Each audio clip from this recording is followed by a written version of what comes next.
Hello students, good morning to all. Last class में हमने lesson number 5 को completely discuss किया था और उसके फर्स्ट और सेकंड पार्ट के जो भी क्वेश्चन आंसर्स थे we have already done them. Now we are moving to the next lesson, lesson number 6 on reading in relation to literature. ये this lesson will tell us how should be books be taught और read. ठीक है, कैसे उनको पढ़ाना चाहिए, कैसे उनको पढ़ना चाहिए बुक्स को, specially regarding the great books, specially regarding the knowledgeable books. तो वो हम डिस्कस करने जा रहे हैं। इसका जो फर्स्ट पैरा है उसमें हम word to word, line to line आगे बढ़ रहे हैं और जहाँ तक हम डिस्कस करते हैं वहाँ तक आप उसको पढ़ेंगे। It is very interesting and vital important lesson. Very few person know how to read. What is the writer saying कि इस वर्ल्ड में बहुत कम लोग ऐसे हैं जिन्हें ये पता है कि किसी भी बुक को कैसे पढ़ना है। Considerably experience with literature needed. इसके लिए जो पहली चीज की रिक्वायरमेंट है वो है लिटरेचर के साथ आपका लंबा experience. Before test and discrimination, discrimination means होता है मेकिंग डिफरेंस, और आपके अंदर ये एबिलिटी होनी चाहिए कि किसी भी बुक को आप टेस्ट कर सकें और उसके अंदर क्या डिफरेंसेस हैं उनको आप पता कर सकें। Can possibly be acquired and without these it is almost impossible to learn how to read. और वो कह रहा है कि इन तीन चीजों के बिना, एक तो आपके पास लिटरेचर का एक्सपीरियंस, किसी भी बुक को टेस्ट करने का एबिलिटी, और जो डिफरेंट एस्पेक्ट्स है उस बुक के उनको डिफरेंस करने का जो एबिलिटी है वो आपके पास होना चाहिए। इनके without these qualities it is impossible to learn how to read. I say almost impossible, impossible. Writer कह रहा है कि मैं कह रहा हूं ऑलमोस्ट, लगभग असंभव है।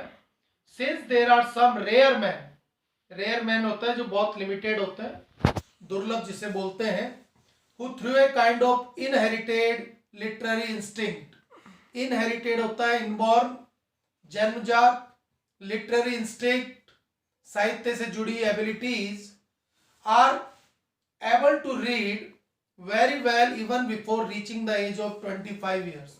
इस वर्ल्ड में कुछ रेयर पर्सन है जिन्हें जन्मजात ऐसी एबिलिटीज उनके परिवार से मिलती है जो कि 25 ईयर्स के एज पर पहुंचने से पहले बुक्स को पढ़ना सीख जाते हैं कि एक बुक को कैसे पढ़ना चाहिए।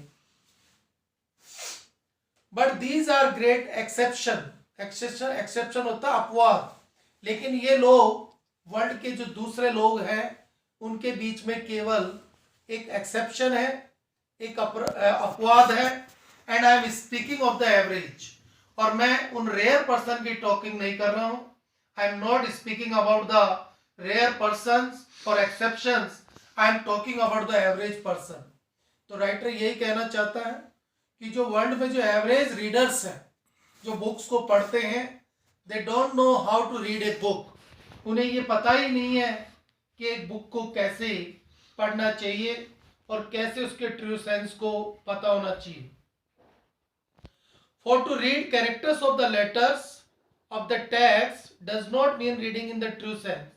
केवल लेटर्स को पढ़ना, टेक्स्ट में जो लेटर्स गिवन है, वर्ड्स को प्रोनाउंस करना, इसको ट्रू सेंस में आप रीडिंग कभी भी नहीं कह सकते हैं। You will often find ourselves reading words और कैरेक्टर्स ऑटोमेटिकली। आप देखेंगे कि कई बार आप कहीं बैठे हैं, for example you are waiting at the railway station for the train, और ऑटोमेटिकली आपके पास में कोई किताब, पेपर रखा हुआ है, आप उसको उठाकर पढ़ना शुरू कर देते हैं, जबकि आपका दिमाग उस समय टोटली दूसरे ऑब्जेक्ट की ओर या दूसरे सब्जेक्ट की ओर लगा हुआ है।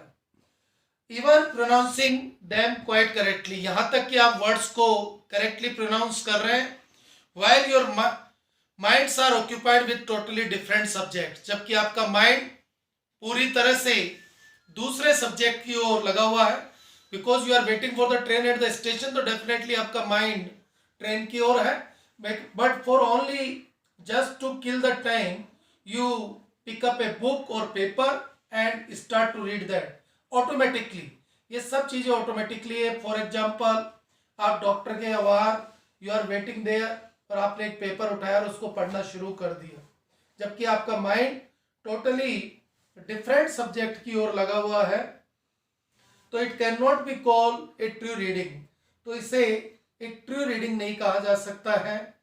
This mechanism of reading becomes all together automatic at an early period of life. तो राइटर ये कह रहा है कि लाइफ के अर्ली पीरियड से ही हम इसी मैकेनिज्म को, इसी सिस्टम को एडॉप्ट कर लेते हैं पढ़ने के लिए, और ये it becomes the part of our life and can be perform irrespective of attention. और हमारा जो ध्यान होता है वो बिल्कुल भी उसमें नहीं होता है. Neither can I call it reading to extract the narrative portion of a text from the rest simply for one or personal amusement. तो आप किसी भी टेक्स्ट के वर्ड्स को केवल टाइम को किल करने के लिए या अपने पर्सनल अम्यूजमेंट के लिए, पर्सनल एंटरटेनमेंट के लिए पढ़ते हैं, तो that can not be categorised in the reading section. उसको रीडिंग सेक्शन कभी भी नहीं कहा जा सकता है. तो यहाँ आप मार्क कर लेंगे. यहाँ तक का हमने डिस्कस किया है. That's all for today.